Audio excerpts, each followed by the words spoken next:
வணக்கம் நண்பர்களே, இது நங்கூரம். நான் முருகேசன். இந்த காணொலியை பார்க்கும் நண்பர்கள் தயவுசெய்து சப்ஸ்கிரைப் பண்ணுங்கள், ஷேர் பண்ணுங்கள், லைக் பண்ணுங்கள், கமெண்ட் பண்ணுங்கள். உங்களுடைய மேலான ஆதரவை கொடுங்கள். வேண்டி விரும்பி கேட்டுக்கொள்கிறேன். நன்றி, வணக்கம்.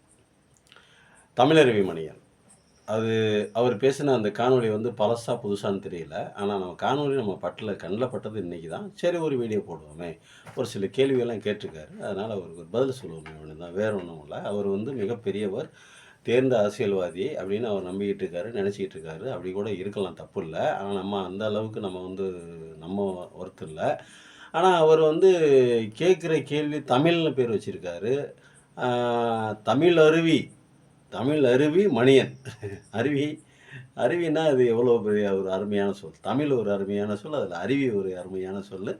தமிழருவி அப்படிங்கிற பேரை வச்சுருக்காரு, மணியன் பேர் வச்சுருக்காரு. சரி, அவர் யாருக்காக பேசுகிறாருன்னு இவங்களுக்கு தெரியுதா தெரியலையான்னு தெரில. அதாவது இந்த பொதுவாக அந்த பிஜேபிக்கு நம்மளை அழிக்கக்கூடியவர்களுக்கு பேசக்கூடிய, அவர்களுக்கு ஆதரவாக பேசுபவர்கள் என்ன மனசில் வச்சுக்கிட்டு பேசுகிறாங்க, ஏன் இந்த மாதிரிலாம் பேசுகிறாங்க, சரியான விளக்கம் கொடுக்க முடியல, தெரியலை.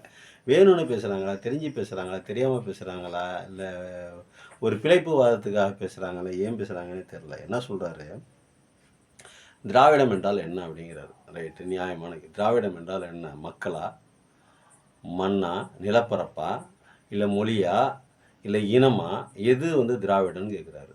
நான் எதுக்கு ஏகப்பட்ட பேர் ஏகப்பட்ட எக்ஸ்ப்ளனேஷன் கொடுத்துட்டாங்க. நம்ம தரப்பில் நானே ஒரு 10-15 வீடியோ தரப்பாக போட்டிருக்கேன். ஆனால் இப்பையும் நான் என்ன சொல்கிறேன், இன்னொரு தடவை விளக்கம் கொடுக்குறேன். திராவிடம் என்பது ஒரு உணர்வுபூர்வமான சொல், ஒரு உணர்ச்சி மயமான சொல். எப்படின்னா, ஆரியம், திராவிடம். இப்போ ஆரியங்கிறது யாரை குறிக்குது அப்படின்னா, ஆரியங்கிறது பார்ப்பனர்களை மட்டுமே குறிக்கிற ஒரு சொல். அவர்களுக்கு பேர் தான் ஆரியர்கள். ரெண்டாவது, அவருக்கு ஊர் விட்டு ஊர் பிழைக்க வந்தாங்க, பாரசீகம் அந்த மாதிரி நாட்டில் இருந்து நம்ம ஊர் வழியை, நம்ம ஊருக்கு கைபூர் கொனை வழியில் பிழைக்க வந்தாங்க. அவர்களுக்கு பெயர் தான் ஆரியர்கள். பிழைக்க வந்த ஆரியர்கள், பஞ்சம் பிழைக்க வந்த ஆரியர்கள், நாடோடிகள். அவர்கள் மாடுகளை மேய்த்து கொண்டு நம்ம வீட்டுக்கு பிழைக்க வந்தாங்க. அப்படி தான் நம்ம பேப்பரில் படிச்சிருக்கிறோம், புத்தகத்தில் படிச்சிருக்கிறோம். நம்ம 1, 2, 5, 10 வரைக்கும் அதை தான் படித்தோம் நம்ம.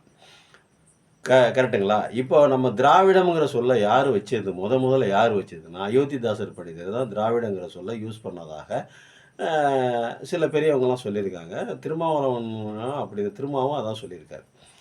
அதுக்கப்புறம் பார்த்தீங்கன்னாக்கா அயோத்திதாசர் பண்டிதர், ரெட்டமலை சீனிவாசன். அதுக்கப்புறம் பார்த்தீங்கன்னாக்கா அம்பேத்கர் சொல்லியிருக்காரு, திராவிடர்கள் அப்படிங்கிற வார்த்தை யூஸ் பண்ணியிருக்காரு. நம்மளுடைய தேசிய கீதத்திலேயே திராவிடம் அப்படிங்கிற சொல் வருது.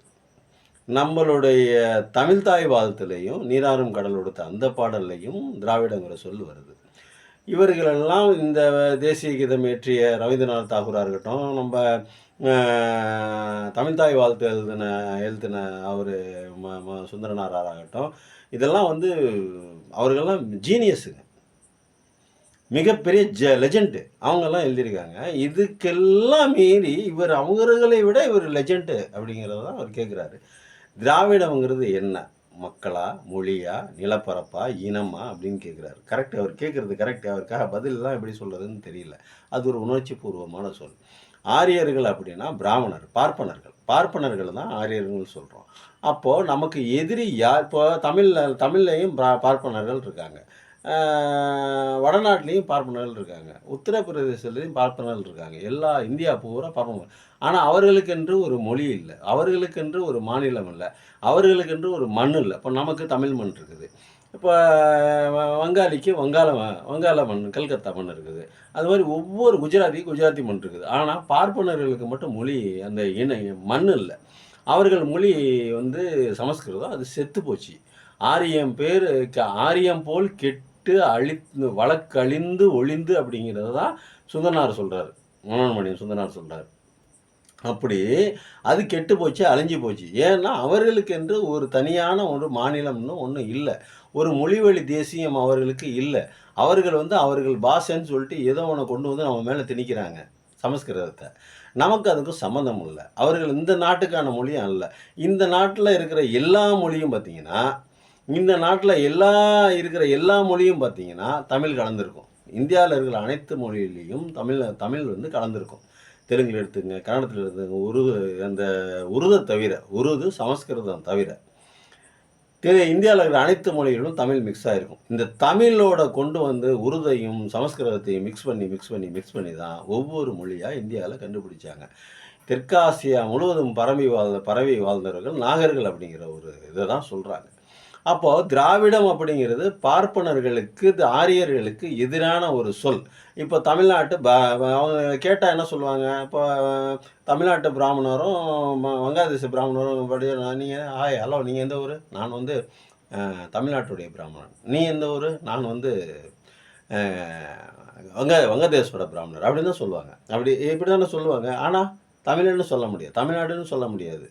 அவர்களுக்கு பின்னாடி பார்ப்பனர்கள் ஒன்று வந்துடும். ஆனால் இந்தியா பூரா இருக்கிறவங்க பார்ப்பனர்கள் தான். ஆனால் தமிழ்நாட்டில் மட்டும் இருக்கிறவங்க மட்டும்தான் தமிழன். இப்போ இதில் இது பாகிஸ்தானில் இருக்கிறவங்க கூட பார்ப்பனர்கள் தான் சொல்லுவாங்க. ஆனால் பாகிஸ்தானியை வந்து பாகிஸ்தானி தான் சொல்லுவான். நான் பாகிஸ்தானில் இருக்கக்கூடிய பண்டிதர், பார்ப்பனர் அப்படின்னு தான் சொல்லுவாங்க. அப்போ பிராமணர்கள் அப்படிங்கிறது அவர்களினுடைய ஒரு ஐக்கான், ஒரு அடையாளம். அப்படி தான், அந்த மாதிரி தான் இருக்காங்க. அப்போ அவர்களை தவிர்த்து பாக்கி அனைவரும் திராவிடர்கள். அவர் எந்த மாநிலமாக இருந்தாலும் சரி, எந்த மொழியாக இருந்தாலும் சரி. திராவிடம் என்ற சொல் அப்படின்னா என்ன அர்த்தம் அப்படின்னா, பார்ப்பனர் அல்லாதோர் என்று பெயர் என்று பொருள். இது தமிழறிவு மணியனுக்கு எந்த அளவுக்கு அவருக்கு தெரியாமல் இருக்கிறதுக்கெல்லாம் வாய்ப்பு இல்லை. ஆனால் அவர் தெரியாத மாதிரியே கேள்வி கேட்கிறார். பார்ப்பனர்கள் அல்லாதோர் இருக்கக்கூடிய அந்த உணர்வுக்கு, அந்த உணர்ச்சி மயமான நிலைக்கு, அந்த உணர்வு உள்ளவர்கள் தான் திராவிடர்கள் அப்படின்னு சொல்லிட்டு சொல்கிறோம். அதுதான் வந்து உண்மை, கரெக்டு. இப்போ திருப்பி நீ இந்த கேள்வியை கேட்குற, இது முடிஞ்சு போனது. இது ஏற்கனவே அந்த சண்டை கிட்ட 100 வருஷமாக நடந்துகிட்டு இருக்கு. அது முடிஞ்சு போன விஷயம். திருப்பி மக்கள்கிட்ட போய் இதை நுழைச்சி இதை கேள்வி மேலே கேள்வி கேட்டு அப்போ மக்களை திசை திருப்பி மழுங்கடிக்க செய்யக்கூடிய அவர்களுடைய சிந்தனையை வேறு பக்கம் திசை. நம்ம திராவிடர்கள் அப்படின்னு சொல்லிட்டு இருக்கோம். திராவிடன் நல் திருநாடும் அப்படின்னு சொல்லிட்டு பேசிக்கிட்டு இருக்கிறோம். தமிழில் திராவிடம் இருக்குது, கட்சியில் திராவிட முன்னேற்ற கழகம்னு வச்சுருக்காங்க, திராவிடர் கழகம்னு வச்சுருக்காங்க, அண்ணா திராவிட முன்னேற்ற கழகம்னு வச்சுருக்காங்க. இப்படி இருக்கிற பட்சத்தில் திராவிடமா தமிழா அப்படி பேசி அங்கே இருக்காங்களா, மலையாளி சொல்கிறானா திராவிடன்னு, தெலுங்கங்காரன் சொல்கிறானா திராவிடன்னு, கர்நாடகாக்காரங்க சொல்கிறாங்களா திராவிடர்கள்னு, யாரும் சொல்ல. நீங்கள் மட்டும் ஏன் வச்சுட்டு அழுவுறீங்க? பிழைப்புவாதம் அப்படிங்கிறார். எது பிழைப்புவாதம்? என்ன பொழைச்சிட்டாங்க? என்ன வந்து இந்தியாவை தமிழ்நாட்டில் இருக்கிற சொத்தை பூரா சுரண்டி தின்ட்டாங்களா? இவ்வளோ இந்த மந்திரி இவ்வளோ வச்சுருக்காங்க, அந்த மந்திரி இவ்வளோ வச்சுருக்காங்க, இந்த மந்திரி எவ்வளவோ வச்சுக்கிட்டு போகிறாங்க. உங்களுக்கு கொடுக்கலங்கிறது காண்டா, இல்லை உங்களால் சம்பாதிக்க முடியலைங்கிறது. அவங்க ஆட்சியில் இருக்காங்க, கட்சி அமைச்சாங்க, போராடினாங்க, வழக்காடினாங்க, தமிழ்நாட்டுக்கு எவ்வளவோ செஞ்சுருக்காங்க, தமிழர்களை முன்னேற்றி இருக்காங்க, படிப்பு கொடுத்துருக்காங்க, வளத்தை கொடுத்துருக்காங்க, வாழ்க்கையை கொடுத்துருக்காங்க, படிக்க வச்சுருக்காங்க, ஆங்கிலம் படித்து உலகம் பூரா அமுச்சு வச்சுருக்கு திராவிடம். ஆங்கிலம் கற்றுக் கொடுத்து, இருமொழி கொள்கையில் ஆங்கிலத்தை கற்றுக் கொடுத்து, தமிழை கற்றுக் கொடுத்து உலகம் பூரா அனுப்பிச்சி வச்சுருக்குது. இவங்க வந்து இந்திய கொண்டு வந்து திணிக்கிறேன்னு சொல்லிட்டு மகாராஷ்டிராவில் இந்தியக்காரன் தேடிக்கிட்டு இருக்காங்க. போஜ்பூரிங்கிற ஒரு மொழியே இல்லைங்கிறாங்க. மாநில என்னமோ இன்னொரு மொழி சொல்கிறாங்க. உத்தரப்பிரதேசிலே 3 மொழி இருக்குங்கிறாங்க, 3ஐயும் காணாங்கிறாங்க. ஹிந்தி மட்டும்தான் கோல் வச்சுக்கிட்டு இருக்குங்கிறான். மத்திய பிரதேசலாம் ஒரு மாநிலத்தில் மொத்தமும் ஹிந்தி தான் பேசுகிறாங்க. பீகாரி மொழியை யாரும் பேசுறதில்ல, பீகாரியே தேடிக்கிட்டு இருக்காங்க. எல்லாம் ஹிந்தியில் தான் பேசுகிறாங்க. இது மாதிரி ஒவ்வொரு மாநிலத்துக்கென்று ஒரு மொழியை வந்து இருக்குது. அந்த மொழி பூரா அழிச்சு இப்போ கடந்த 10 வருடங்களில் கிட்டத்தட்ட 250 மொழிக்கு மேலே அழிஞ்சு போச்சுன்னு சொல்கிறாங்களே, அது வந்து இவருக்கு தெரியாதா? இதெல்லாம் வந்து புரியாதா? இதெல்லாம் வந்து தெரியாதா? அப்போது தமிழில் வந்து உயர்த்தி பிடிக்கணும். அதுக்கு உறுதுணையாக இருக்குது திராவிடன்னு ஒரு சொல்லு இல்லாட்டினா எல்லாத்துலேயும் பார்ப்பனர்கள் வந்து நானும் தமிழ் பார்ப்பனர் தான் அப்படின்னு உள்ளே வந்துடுவாங்க. நானும் தமிழன் தான், தமிழ் பேசுகிறாங்களா அப்படின்னு உள்ளே வந்துடுவாங்க. அப்போ திராவிடம்ங்கிறது எங்கே தனிச்சு நிற்கிது அப்படின்னா, திராவிடர்கள் ஆரியர்கள் அல்லாதோர் திராவிடர்கள். அதுதான். இனிமேல் இந்த கேள்வியை கேட்டு மக்களோட மனசை இது பண்ணாதீங்க. அதுக்கப்புறம் வேறு ஒன்று கேட்டிருக்காரு.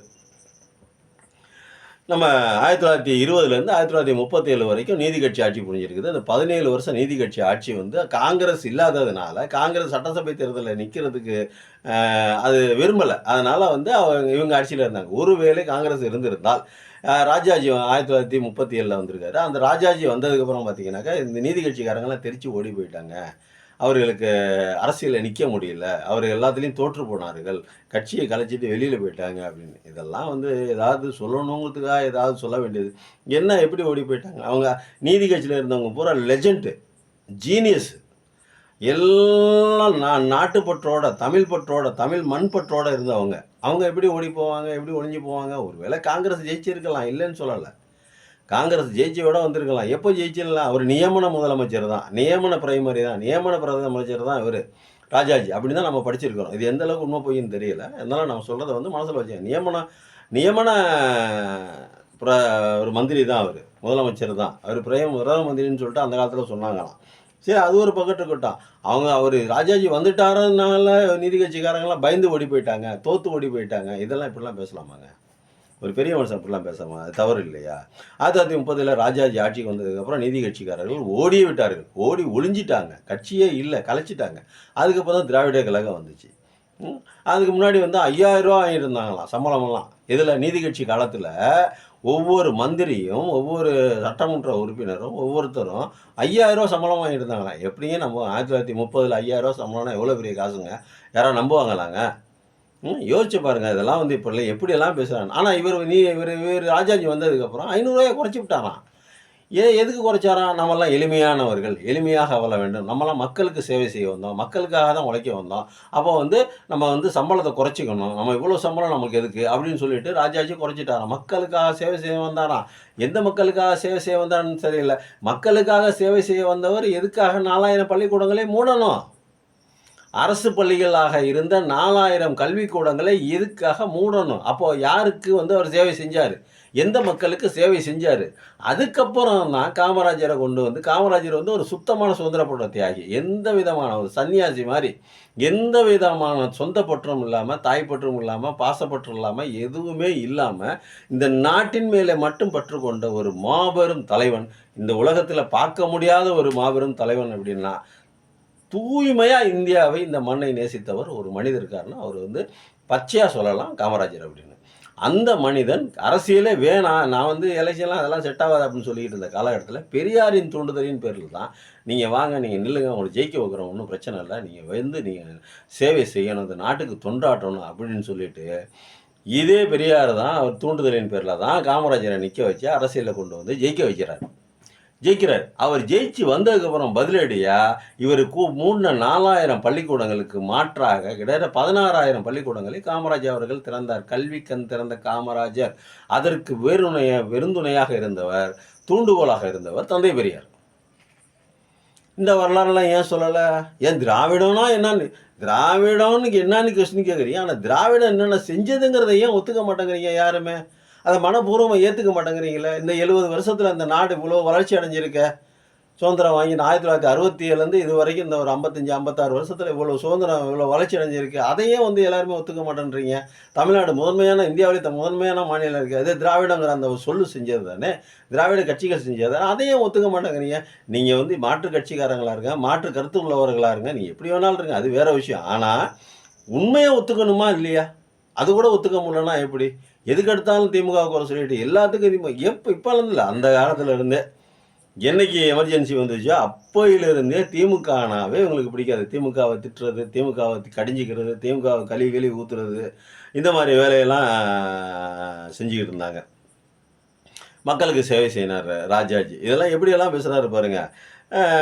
நேர்மை, எளிமை, தூய்மை, இதெல்லாம் ராஜாஜியோட குணமாக இருந்துட்டு போகட்டும், அது அவருடைய சொந்த விஷயம். மக்களுக்காக என்ன செஞ்சார்?